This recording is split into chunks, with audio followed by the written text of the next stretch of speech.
Dear delegates, a very good morning to everybody.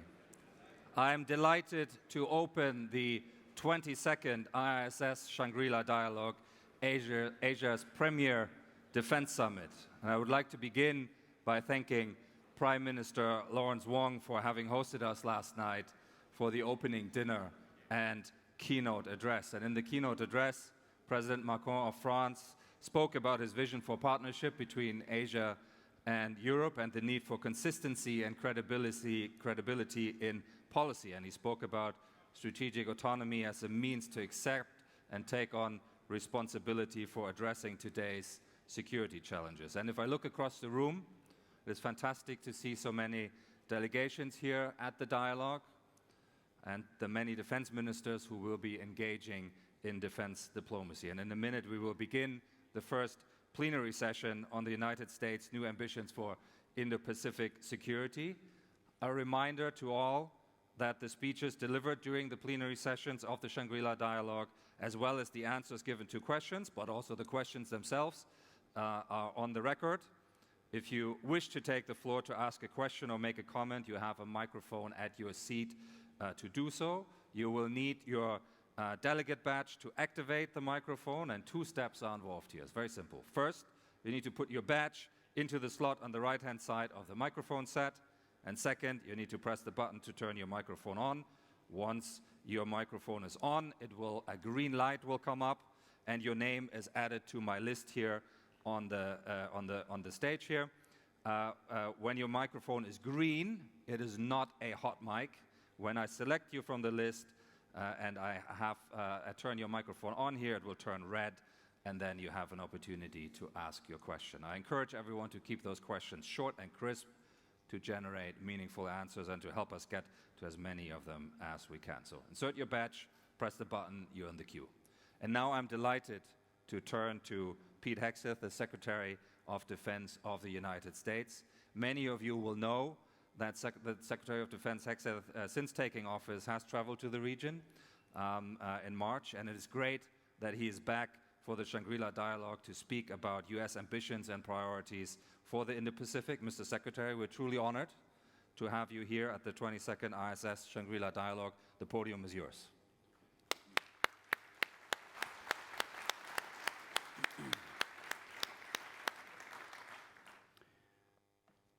Well, good morning. It is great to be in Singapore. And Bastian, thank you very much for the warm welcome. The Shangri-La Dialogue is an important forum to bring together defense leaders from across the Indo-Pacific and the world. And I want to thank IISS for hosting us this morning. As was mentioned, I'm certainly proud to be back in the Indo-Pacific for the second time as the Secretary of Defense. And I'm going to keep coming back and back and back again. You're stuck with me. But it's not just me. America is proud to be back in the Indo-Pacific, and we're here to stay. The United States is an Indo-Pacific nation. We have been since the earliest days of our republic. We will continue to be an Indo-Pacific nation with Indo-Pacific interests for generations to come. And under President Trump's leadership, the United States is committed to achieving peace through strength. That starts with deterring aggression around the world and here in the Indo-Pacific, here in our priority theater, here with you, our allies, and our partners. The United States stands ready to work with any country that is willing to step up and preserve the global and regional peace that we all hold dear. Your presence here today sends a strong message about our shared purpose, our shared commitment to peace, our shared dedication to a free and open Indo-Pacific. So this morning, I'd like to share the U.S. Defense Department's vision for the Indo-Pacific. You see, my job is to create and maintain decision space for President Trump, not to purport to make decisions on his behalf. And in doing that, I'm joined today by two great military leaders from the United States military. Our chairman of the Joint Chiefs, Dan Raisin Kane, is here with me, a great partner who understands how to take a global look, globally integrate American interests and American power regionally and internationally. And of course, we're joined by our Indo-Pacific Commander Admiral Sam Paparo, America's fighting general in the Pacific. Admiral, thanks for being here. It is our job, the three of us and the entire Defense Department, to keep our military strong and create options. President Trump was elected to apply America First on the world stage. You know, getting a chance to watch him firsthand in the Oval Office and around the world is incredibly fortunate to have an American president with the combination of being a peace seeker and a strong leader. President Trump has the unique ability to make possible things that seem impossible, moving the Overton window. He's the ultimate deal maker. And to that end, from day one, President Trump gave me a clear mission at the Defense Department: achieve peace through strength. To accomplish this mission, our overriding objectives have been equally clear: restore the warrior ethos, rebuild our military, and reestablish deterrence. And it starts with a warrior ethos. All of us in this profession of arms understand that humans are far more important than hardware. So we're focused on lethality, meritocracy, accountability, standards, readiness, and warfighting. We respect human nature, hard training, and the lessons of history. Our combat formations will be trained and skilled. Our standards will be high and unwavering. If you can do the job, you'll be in our formation. If you can't, you are not. Colorblind, gender neutral, merit-based. It's as simple as that. That is restoring the warrior ethos, and our troops in America are responding to it. Morale, recruiting, retention, readiness, training capabilities, all rapidly increasing thanks to President Trump's back-to-basics approach. Our second priority is rebuilding the military. We're equipping American warfighters with the most advanced capabilities so that we remain the strongest and most lethal fighting force in the world. President Trump is spending, for the first time ever, over $1 trillion next year to do this, a 13% increase in American defense spending. The Golden Dome for America, our new sixth-generation fighter, the F-47, our new stealth bomber, the B-21, new submarines, destroyers, hypersonics, drones, you name it, it's all part of it. The best military equipment in the world. We're reviving our defense industrial base and investing in our shipyards. We're rapidly fueling emerging technologies that will help us remain the world leader for generations to come. We are stronger, yet more agile than ever before. When our opponents know that our military is armed with the most capable weapon systems, wielded by skilled warriors with the will to prevail, they are less likely to challenge us on the battlefield, which is the point. This leads to the third objective, which is reestablishing deterrence. Across 4 years of deferred maintenance under the Biden administration, the world saw, unfortunately, a feckless and weak America. An invasion of 21 million illegals on our southern border. Russian aggression in Ukraine after what had happened under the previous Democrat administration in 2014 in Crimea. Islamist terror on October 7th in Israel. A humiliating and deadly retreat in Afghanistan. An enriched and emboldened Iran. A Chinese spy balloon flying over our country. And a Secretary of Defense that was AWOL for a week. That ends now. Not anymore. We are reestablishing deterrence around the world, but credible deterrence starts at home, like our historic Golden Dome for America. And it starts at our borders. Border security for us and for all of you is national security. So we have surged troops to our southern border, and we'll have 100% operational control of there soon enough. We spent 2 decades patrolling other borders. It's time to prioritize the defense of our own. We're also increasing security in the Western Hemisphere and taking back the Panama Canal from malign Chinese influence. It is key terrain, after all. China did not build that canal. We did. And we will not allow China to weaponize it or control it. Deterrence starts in our own backyard. But beyond our borders and beyond our neighborhood, we are reorienting toward deterring aggression by communist China. We'll talk a little bit more about that in a minute. But elsewhere and around the world, we are engaging with, enabling, and empowering our allies, sometimes with tough love, but love nonetheless. We're pushing our allies in Europe to own more of their own security, to invest in their defense, things that are long overdue. We still believe the N in NATO stands for North Atlantic, and that our European allies should maximize their comparative advantage on the continent. And thanks to President Trump, they are stepping up. An alliance cannot be ironclad if in reality or perception it is seen as one-sided. That is changing, and that is very important. And as our allies share the burden, we can increase our focus on the Indo-Pacific, our priority theater. You see, here in the Indo-Pacific, our futures are bound together. The prosperity and security of the American people are linked to those of your people. We share your vision of peace and stability, of prosperity and security. And we are here to stay. And as a matter of fact, we are here this morning, and somebody else isn't. But for a generation, the United States ignored this region. We became distracted by open-ended wars, regime change, and nation building. I had a front row seat as a soldier in Iraq and Afghanistan. These costly diversions lacked clearly defined goals and were not tied to vital and core American interests. President Trump is changing that. We are not making the same mistakes, not this generation and not now. We are done with that approach.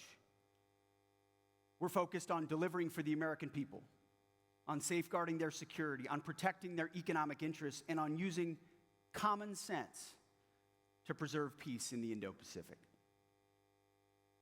You know, standing here in Singapore, I think this approach lines quite well with the pragmatic style of Singapore's legendary Prime Minister, Lee Kuan Yew.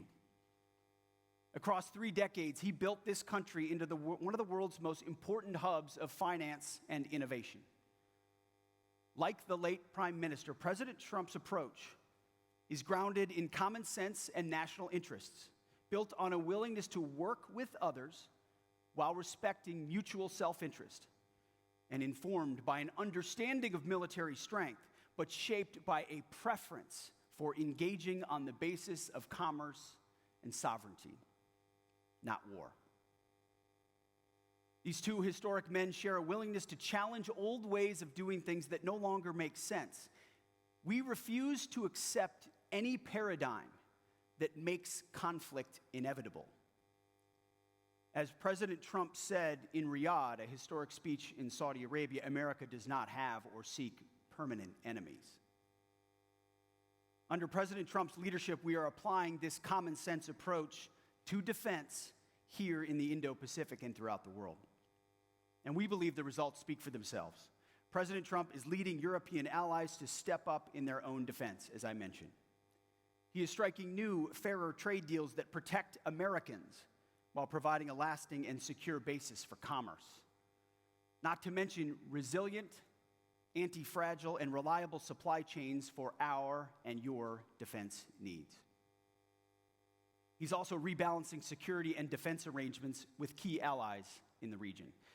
This enables all of us to benefit from the peace and stability that comes with a lasting and strong American presence here in the Indo-Pacific. These benefits, they only multiply when our allies and partners are also strong. As President Trump also said in Riyadh, the United States is not interested in the moralistic and preachy approach to foreign policy of the past. We're not here to pressure other countries to embrace or adopt policies or ideologies. We're not here to preach to you about climate change or cultural issues. We're not here to impose our will on you. We are all sovereign nations. We should be able to choose the future we want to build. We respect you, your traditions, and your militaries. And we want to work with you where our shared interests align for peace and prosperity. On this sure foundation of mutual interest and common sense, we will build and strengthen our defense partnerships to preserve peace and increase prosperity. But a threat gathers. As we all know, strength and security underpin peace and enable prosperity. And our common sense approach to achieving security, achieving peace through strength, requires seeing things crystal clearly. It requires confronting obvious truth about the threats that we face in the Indo-Pacific, and it requires meeting those threats with a very real sense of urgency. So before we get to those hard truths, and to make sure to our friends in the press our words are not misconstrued as they so often are, let me begin by saying we do not seek conflict with Communist China. We will not instigate nor seek to subjugate or humiliate. President Trump and the American people have an immense respect for the Chinese people and their civilization. But we will not be pushed out of this critical region. And we will not let our allies and partners be subordinated and intimidated. China seeks to become a hegemonic power in Asia, no doubt. It hopes to dominate and control too many parts of this vibrant and vital region. Through its massive military buildup and growing willingness to use military force to achieve its goals, including gray zone tactics and hybrid warfare, China has demonstrated that it wants to fundamentally alter the region's status quo. We cannot look away, and we cannot ignore it. China's behavior toward its neighbors and the world is a wake-up call, and an urgent one. China uses its vast and sophisticated cyber capabilities to steal technology and attack critical infrastructure in your countries and in the United States as well. These actions not only compromise our countries, but endanger the lives of our citizens. In the South China Sea, China harasses its neighbors, many of which are here in the room today.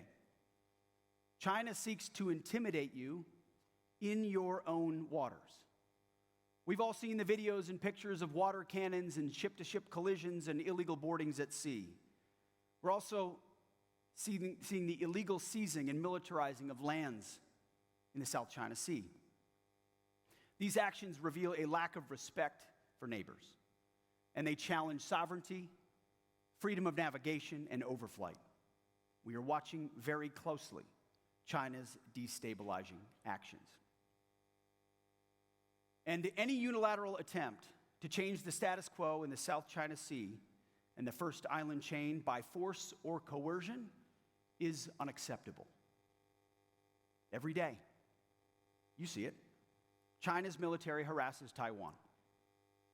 These activities have been paired with China's rapid military modernization and buildup, including huge investments in nuclear weapons, hypersonics, and amphibious assault capabilities. It has to be clear to all that Beijing is credibly preparing to potentially use military force to alter the balance of power in the Indo-Pacific. We know, it's public, that Xi has ordered his military to be capable of invading Taiwan by 2027. The PLA is building the military needed to do it, training for it every day, and rehearsing for the real deal. Admiral Paparo has spoken very clearly about this on multiple occasions. Again, to be clear, any attempt by Communist China to conquer Taiwan by force would result in devastating consequences for the Indo-Pacific and the world. There's no reason to sugarcoat it. The threat China poses is real, and it could be imminent. We hope not, but it certainly could be. Facing these threats, we know that many countries are tempted by the idea of seeking both economic cooperation with China and defense cooperation with the United States. Now, that is a geographic necessity for many.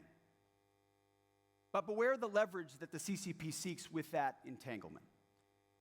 Economic dependence on China only deepens their malign influence and complicates our defense decision space during times of tension.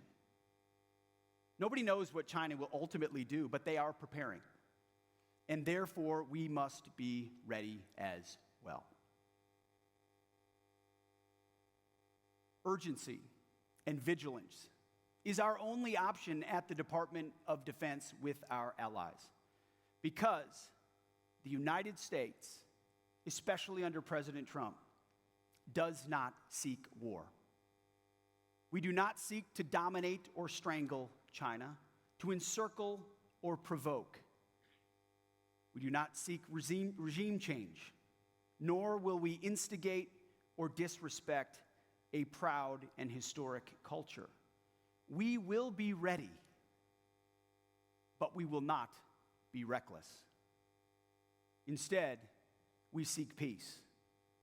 But we must ensure that China cannot dominate us or our allies and partners.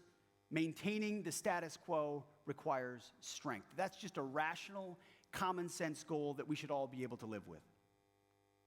President Trump has also said that Communist China will not invade Taiwan on his watch. So our goal is to prevent war, to make the cost too high, and peace the only option. And we will do this with a strong shield of deterrence forged together with you, America's great allies and defense partners. Together, we will show what it means to execute peace through strength. In many ways, seen and unseen, overt and covert. But if deterrence fails, and if called upon by my commander-in-chief, we are prepared to do what the Department of Defense does best, to fight and win decisively. And as I've said many times before, and it's important for this room to hear today and all the world, America first certainly does not mean America alone. Especially alongside so many of our allies, model allies like Poland, Israel, and the Gulf states, the Baltic states. And it does not mean ignoring the world. As you have all seen, President Trump is committed to a lasting and durable peace in Ukraine. And with an unwavering commitment to ensure Iran never has nuclear weapons, he seeks a strong and verifiable negotiated deal. The other option is regional war, or worse. As we shift our focus to this region, and as Europe steps up and takes greater ownership for its own security, President Trump and I will be counting on you, on this room, our allies and partners, to be force multipliers for peace alongside the United States. We ask, and indeed we insist, that our allies and partners do their part on defense. Sometimes that means having uncomfortable and tough conversations. Partners owe it to each other to be honest and to be realistic, as many of you have been with me in the past few days, and I with you. This is the essence of a pragmatic, common sense defense policy. But you will also see that we are and will remain loyal to our allies and partners. The military-to-military relationship between many of our countries goes back decades, and in some cases, centuries. In fact, the only way to ensure lasting alliances and partnerships is to make sure that each side does its part and sees the benefit. We will stand with you and work alongside you to deter Chinese aggression.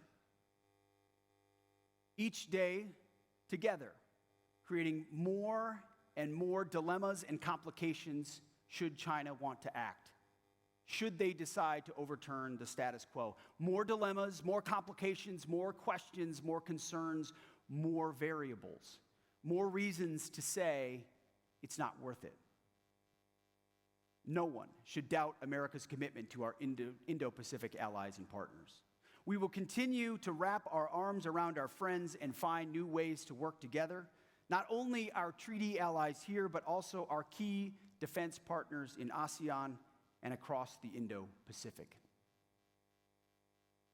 For example, look no further than to our growing defense relationship with India, where we pass new milestones by the day, from shared ventures of our defense industries to the increased operational coordination and interoperability between our two militaries. I urge all of our allies and partners to seize this moment with us. Our defense spending must reflect the dangers and threats that we face today. Because deterrence doesn't come on the cheap. Just ask the American taxpayer. Time is of the essence. We must step up and move out with urgency. And it's hard to believe a little bit, after some trips to Europe, that I'm saying this, but thanks to President Trump, Asian allies should look to countries in Europe as a newfound example. NATO members are pledging to spend 5% of their GDP on defense, even Germany.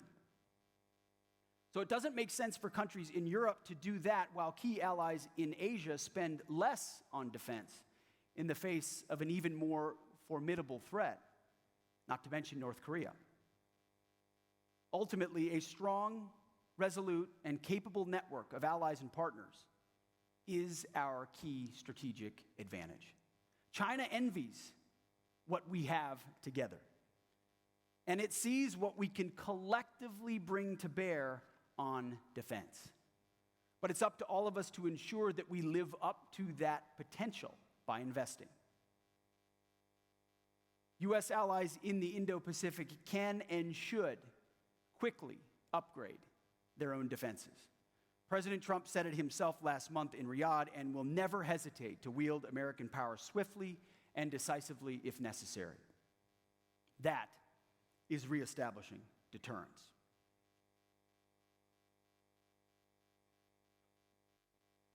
So we're doing this here in the Indo-Pacific in three distinct ways. And forgive me as I go into a little bit of detail. First, by improving our forward force posture. Second, by helping allies and partners strengthen their defense capabilities. And third, by rebuilding defense industrial bases.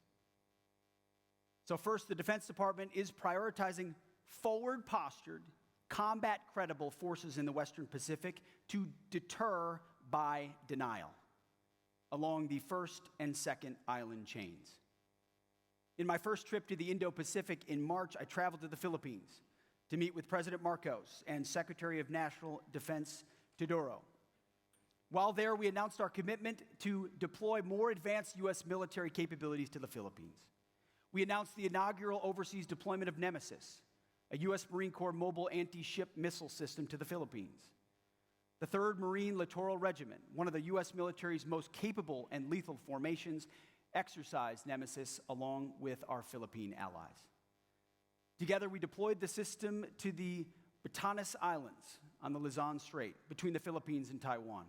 This enhanced our interoperability and improved our readiness on cutting-edge platforms, where we need them and when we need them.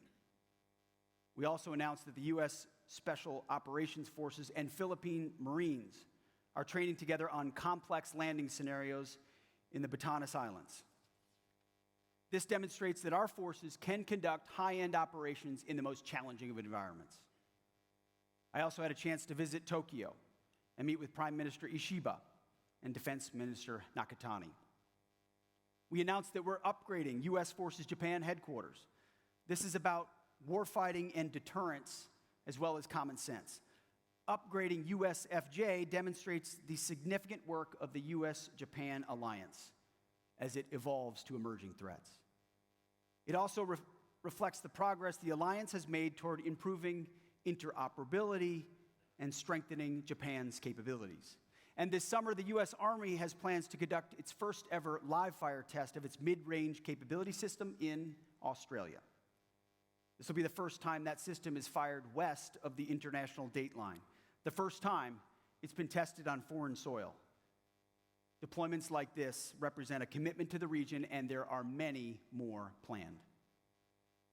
On the home front, the Golden Dome for America will protect the U.S. homeland against a catastrophic missile attack by adversaries. We will strengthen missile defenses for the U.S. homeland as we look for ways to improve regional missile defenses right here in the Indo-Pacific. We're also using regional integrated air and missile defense, and we're deploying several key missile defense technologies and data-sharing partnerships with Japan and Australia, leveraging America's best-in-class technologies to strengthen regional air and missile defense architectures. Second, we're supporting allies and partners as they strengthen their own defense capabilities and capacity. We want to empower you as partners, not dependents, to work more capably with the United States. We're working to rapidly deliver the kinds of off-the-shelf, innovative, autonomous systems for which the American defense industry is renowned. It's why the department partnered with U.S. industry to launch the Maritime Security Consortium. This consortium will build and sustain maritime domain awareness to deliver real operational effects by employing unmanned aircrafts and vessels. These capabilities, delivered quickly and at a lower cost, give a cutting-edge advantage to the hands of warfighters and our defense partners in Southeast Asia.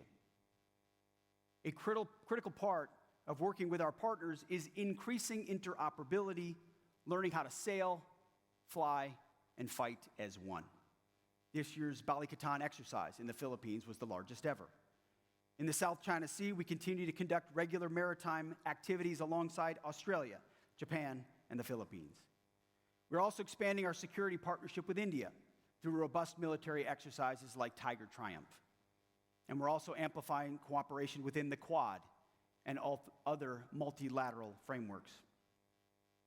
Within the Quad, we're also leading an initiative called the Indo-Pacific Logistics Network, enabling Quad partners to leverage shared logistics capabilities in the Indo-Pacific. You know, they say rookies talk strategy, pros talk logistics. And we're grateful for the opportunity to train with all our allies in the region in other exercises like Talisman Sabre with Australia and Cobra Gold in Thailand. These exercises enhance our lethality while improving our readiness to respond at a moment's notice. And that was certainly put into practice last March with the Thai military in response to the earthquake there. Flying and sailing and operating together in peacetime ensures we are prepared for the unexpected.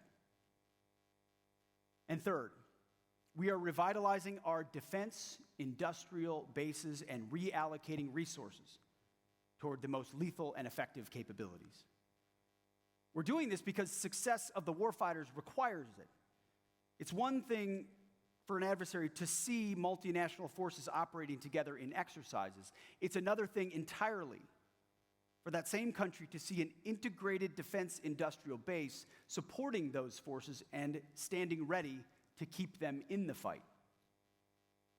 That's why we are pleased to endorse the Partnership for Indo-Pacific Industrial Resilience, also known as PIPER, a U.S.-initiated multilateral forum of 14 allies and partners working with industry, capital providers, and key non-governmental stakeholders to strengthen industrial resilience, expand our capacity, and accelerate deliveries. So today I'm proud to announce the first PIPER projects. The first project plans to establish repair capability and capacity for P-8 radar systems in Australia. It'll also enable Indo-Pacific allies and partners operating the aircraft, including New Zealand and the Republic of Korea, to repair aircraft within the region rather than relying on single repair sources in the continental United States. The second is a project that will develop standards for small unmanned aerial systems across the Indo-Pacific, identifying secure sources of production for their critical components and increasing global supply chain resilience for these essential systems. Similarly, we are working through our regional sustainment framework to do things like expand existing contracts for U.S. Army watercraft repair. The goal of this initiative is to bring in more providers and expand existing repair capability more broadly across the Indo-Pacific. We'll also use our allies' world-class ship repair capabilities to enhance the U.S. Navy's operational effectiveness to save taxpayers money. These moves will strengthen regional resiliency by increasing access to repair capabilities in theater and reducing dependency on faraway supply chains. We're deepening our cooperation with Australia's Guided Weapons and Explosive Ordnance Enterprise with historic momentum and purpose. This work secures our technological edge and makes our munitions supply chains resilient. In the last 2 months, we've reached an agreement for Australia to produce 155 millimeter ammunition and to assemble guided multiple launch rocket systems, or GMLRS. These steps enhance our readiness and facilitate upgrades to our collective defense industrial base. And we're working with India to co-produce equipment needed to deter aggression. And this includes negotiating an agreement to bring our industrial bases ever closer. Last month, we held our first ever U.S.-India industry government experts exchange to produce and field state-of-the-art autonomous systems as part of the U.S.-India Autonomous Systems Industry Alliance. So across the board, the United States, our allies, and our partners have made great progress in these and many other areas towards achieving peace through strength, but we have to move quickly, and we have no time to waste. So as I conclude, it is with sage leadership and strategic vision and a sense of urgency that Lee Kuan Yew turned Singapore into one of the world's great success stories. Many call it the Singapore miracle. That's what common sense policies can achieve. And that's precisely what President Trump's vision is all about. President Trump is a leader of peace, a man of peace, a force for peace. And together, we will achieve that peace through strength, reestablishing deterrence, sharing our burdens, multiplying our strengths, reinforcing our great alliances, respecting our cultures, not starting wars, but preventing them, and building a better future for our nations, for our mutual benefit. During my last visit to the Indo-Pacific, I watched oil seep out from the wreckage of the IISS Arizona at Pearl Harbor. I saw the rows of crosses marking the graves of over 17,000 American soldiers at the Manila American Cemetery in the Philippines, and had a chance to walk the black sandy beaches of Iwo Jima. In these hallowed places, you can't help but immediately feel connected to the past, to the warriors who went before us. They gave their all for me, for men and women they never knew, for freedom and for peace. So as we mark 80 years since the end of World War II, we owe it to today's warriors, to our citizens, as we put our citizens first and you put your citizens first. We owe it to them, to our children and our grandchildren, to preserve this peace. The motto of my first platoon, first one I led, was those who long for peace must prepare for war. And that's exactly what we're doing. We are preparing for war in order to deter war, to achieve peace through strength. And we look out in this room and we look to you, to our allies and to our partners, to join us in this important work. Our time is now. The threats we face will not wait, and nor can we. Thank you, and Godspeed.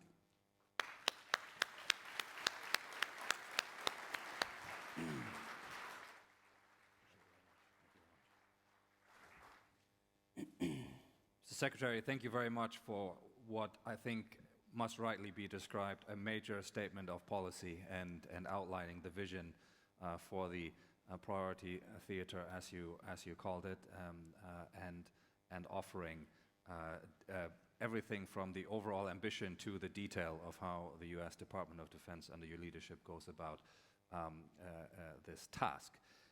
We have about 20 minutes now to discuss this further. We have already a long list of people seeking the floor. We won't get to everyone, I can already see that, because we're approaching 30 people wanting to ask you questions. But we'll take a few.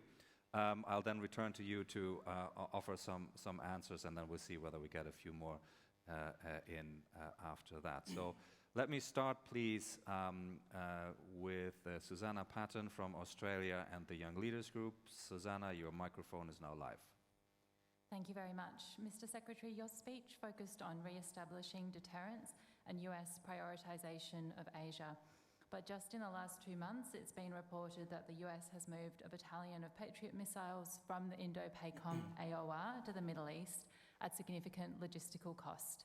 And US Coast Guard cutters have been reassigned from Asia to the southern border of the United States. Can you please explain how these actions align with the goal you set out of making the Indo-Pacific the priority theatre? Let me take a few more, Mr. Secretary, but so balance of commitments. The first question, and if I can then please get from India. Hold on, let me just go through my list here. And the IISS, Vikram Singh. Vipatrap. Thank you. Secretary Hegseth, could you speak to the Trump administration's position towards cyber operations, specifically whether the US approach to the Indo-Pacific will involve an increase in hunt-forward operations? And as a second part to that, would the US military be looking to take a more involved role in supporting Asia-Pacific states in developing their own cyber forces? Thank you. Thank you very much. And we will take from the United States, Doug Greenlaw. Douglas? Yes, Secretary, thank you for your pragmatic, common sense policy and for noting the alignment with Singapore's great leaders. Previous administrations have articulated at this dialogue the vision to pivot to the Pacific, but it's been more rhetoric than action. What's different now, and do you have the resources to make this happen? Okay, let me take maybe two more, and then I'll return to the Secretary to take some of these on. From Indonesia, Jasmine Afina. Jasmine. Thank you very much. So I have a quick question on your remarks around off-the-shelf autonomous systems and their quick delivery. How do you ensure that their delivery and their deployment will be done in a responsible way and in a reliable way, and that the systems will actually be deployed with robust testing and evaluation, and to ensure that Indo-Pacific does not become a testing ground? Thank you. Thank you very much. And let me take one more for this round from Ireland, but for these purposes, probably more important, from the Financial Times, Dimitri Sevastopoulou. Dimitri. Thank you, Bastian. Secretary Hegseth, what role should European militaries play in the Indo-Pacific? And do you subscribe to the view that Europe should focus more on the Euro-Atlantic and leave the Indo-Pacific to the US and its allies in Asia? Thank you very much. That's a lot to tackle, so I'll give you a few minutes to address those, and then we'll take a few more. Well, the opening question is a very good one. It's a fair one on when an incoming administration comes into the world the way that it is, existing set of threats. I mentioned deferred maintenance. And as a result, never would and have not turned our back on existing relationships, existing responsibilities, existing threats. So when it comes to the very tailored operation we had against the Houthis, which easily could have expanded into something else if we did not maintain focus on what the end state was. Freedom of navigation was our goal from the beginning. We used unrelenting military force to execute that, provided capabilities in order to protect our troops and forces in the region in the process, which requires some trade-offs, but intentionally kept the scope narrow so that it didn't spiral into something bigger, and we could ensure we maintain combat power or other potentialities. We stand prepared to ensure that Iran does not get a nuclear bomb. We're committed to peace. We believe that's the most fruitful process, and there have been great signs. But it would be irresponsible for the Department of Defense not to posture to protect our forces and our allies and our bases in the region. So that requires trade-offs in the short term. But that's our job. That's our working with the Chairman of the Joint Chiefs and others to ensure globally we're looking at the entire picture and allocating resources at certain times in certain places with a specific end state, with an understanding that eventually we need to make choices that shift to our priority location. I'll note that the border, from our perspective, our border, is not a deviation from that at all. President Trump has made that key from the beginning, securing our skies, our southern border. When you have 21 million people whose intentions you don't know what they are, enter your country, we call that an invasion. That's unacceptable, and that's why we focused on that from day one, and we will use all resources necessary to secure that southern border. Another question was about cyber. It needs to be fully integrated into how we operate. I can't tell you how often Admiral Paparo brings that up, both in hunt forward and defensive, offensive and defensive capabilities, training, working together at the request of allies and partners who seek that capability, and then many of which have capabilities that are a multiplier effect for ours. So it is central to how we look at the world. It has to be in a world of asymmetric threats, in the world of space, in the world of cyber. Those domains are the front lines, especially in the gray zone, asymmetric hybrid warfare scenarios that I discussed and touched on briefly. I think the other question was about how do we operationalize that pivot? You do it by going there, by investing there, by exercising there, by training there, by pouring resources there, by looking at your force posture around the world, which we're reviewing, and a force posture that needs to meet the threats of today and going forward. That's my job. I understand there are a lot of reasons why U.S. troops may be in a certain place, and those are good reasons, reasons grounded in threats, relationships, alliances, all of which need to be taken into consideration. But if you're looking at it through the lens of America first, not America alone, and peace through strength, practically, we need to be able to review those postures and pivot accordingly. And we try to be open and transparent with our allies and partners in the process. Certainly our friends in Congress as well. Foreign military sales, I believe that was the fourth question. It was touched on capabilities, making sure that the Indo-Pacific does not become a testing ground. That's certainly not our goal. However, we've learned, as so many of you have, from the conflict in Ukraine, that warfare is changing rapidly. It's iterating in real time. And so this idea that we can conduct defense procurement the way we have in the past, waiting months and months and years for the perfect system that delivers 5 years down the road over time and over budget, it's not possible. So we're working with our partners, not just in the Indo-Pacific, but around the world to rapidly field emerging technologies, which we think makes us more likely to deter adversaries. And then the fifth question was? Europe's role in the region. Oh, exactly, yes, a big one. And I think there are understandable reasons why other countries would take a different view. I mentioned it briefly. I think Europe's comparative advantage, powers in Eastern and Western Europe, is defense of that continent. I think investing in those capabilities has a very real deterrent effect on the continent. We welcome that. I've also had a lot of ongoing conversations with our military leadership in the Indo-Pacific, and there is something to be said for the fact that China calculates the possibility and does not appreciate the presence of other countries on occasion or as part of the dynamics or decision-making process. And if that is reflected in their calculus, then that's useful. But we would much prefer that the overwhelming balance of European investment be on that continent 80 years on, so that as we partner there, which we will continue to do, we're able to use our comparative advantage as an Indo-Pacific nation to support our partners here.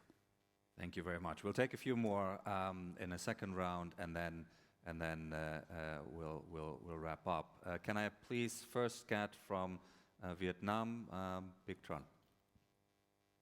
Thank you, Chair. Secretary, so good to see you in Singapore, one member of ASEAN. So my question is about cyber defense. So as you mentioned that cyberspace has been, increasingly important battleground, but the current U.S. government is cutting a lot of initiative on cybersecurity. So from a national defense perspective, are you concerned that the U.S. will be vulnerable to cyber attacks by adversaries? Thank you very much. And we take from Japan, Ken Jimbo. Well, thank you very much. Secretary Hegseth, you emphasized the need for more lethal American force. In your vision, how central is the artificial intelligence to achieving that goal? Specifically, what role do you see AI playing in enhancing operational effectiveness, decision-making, or deterrence?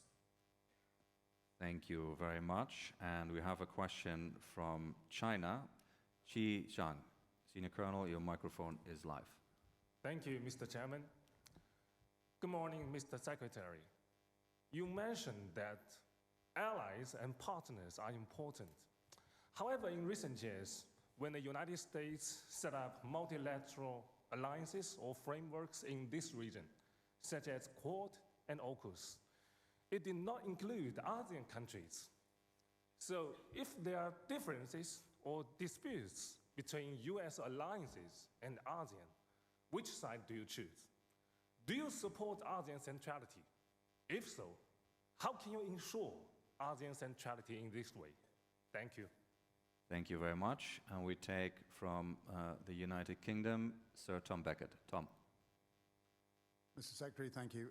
China, it seems to me, has an asymmetric strategic advantage through its dominance of critical mineral refinement and supply.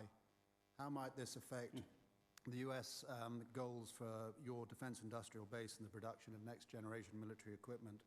And how do you intend to neutralize this particular Chinese advantage? Thank you very much, Tom. Let me take one more, and then we'll close it and let the Secretary respond. If we can please have from Malaysia, Fikri Rahman. Thank you. It's interesting you mentioned on the economic interest and common sense, right? In this region, I think security and economy is deeply connected, and this region has been anxious of the President Trump's tariff. So how did you offset that? Thank you. Thank you very much. So again, a rather rich menu for you to get into. Again, the vulnerability to cyber attacks, how AI and other technologies pay into more lethal force posture, and then there's the balancing alliances. You got it, yeah. Over to you. With the first question, I guess I would just take issue with the premise of the question. Every single day inside the Pentagon, we're not cutting cyber, we're enhancing it, we're enabling it, we're recognizing the centrality and the importance of it. So I would just disagree with that and say that across the spectrum, both how our services train and equip, but also how our COCOMs, our combatant commanders, are looking at the fight, it's central to it. The role of AI, same thing. I've been trying to be very careful about how we engage with industry partners. We're trying to open the doors to non-traditionals. A lot of defense contractors who have not been traditionally part of the conversation, who have commercial capabilities off the shelf, that have open architecture, that can more rapidly field, that have made their own investments and are willing to present capabilities to the Defense Department that we didn't pay for in the firsthand, but we are quite important to how we might operate. AI is central to that. I mean, the alliances that embrace the ability for what AI can do inside the common operating picture, in command and control, in rapidly synthesizing intelligence, it's a game changer. For not just for us, but for any country that can field it properly and with an understanding of how wielding it makes you faster and more lethal in real time. So AI is something we are focused on a daily basis at the Pentagon and looking to integrate throughout our formations. Appreciate the question from China. I would simply say, and welcome that dialogue and conversation, by the way.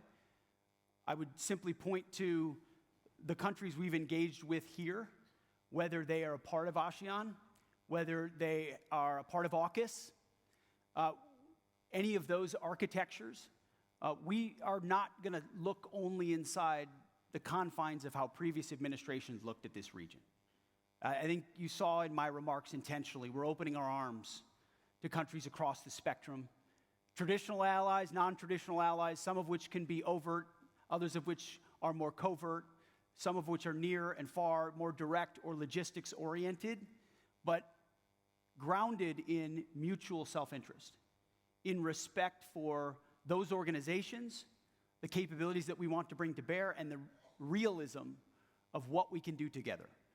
not promising something in the far future that sounds great on a PowerPoint or at a IISS forum, but honest conversations about brass tacks, hard power, military capabilities that would be needed to be brought to bear. If and when, unfortunately, there were a contingency, which, as I hope I made quite clear, is not something we seek. Critical minerals, I would call that a sort of Operation Warp Speed for us, and for everybody. It's not just the United States. Where we source munitions, critical platforms, is important. And from our Deputy Secretary of Defense throughout our department, it's very important, and we're actually moving out quite rapidly on it. And then the last question on tariffs, I'm happily in the business of tanks, not trade. And I will leave that discussion to the man who knows how to do it best, which is President Trump. Right-sizing relationships and ensuring that our trade is balanced. And I think that's good for us and for all countries when we do that. Secretary Hegseth, thank you so much. That takes us to the end of our session. Thank you very much. Thank you. Thank you.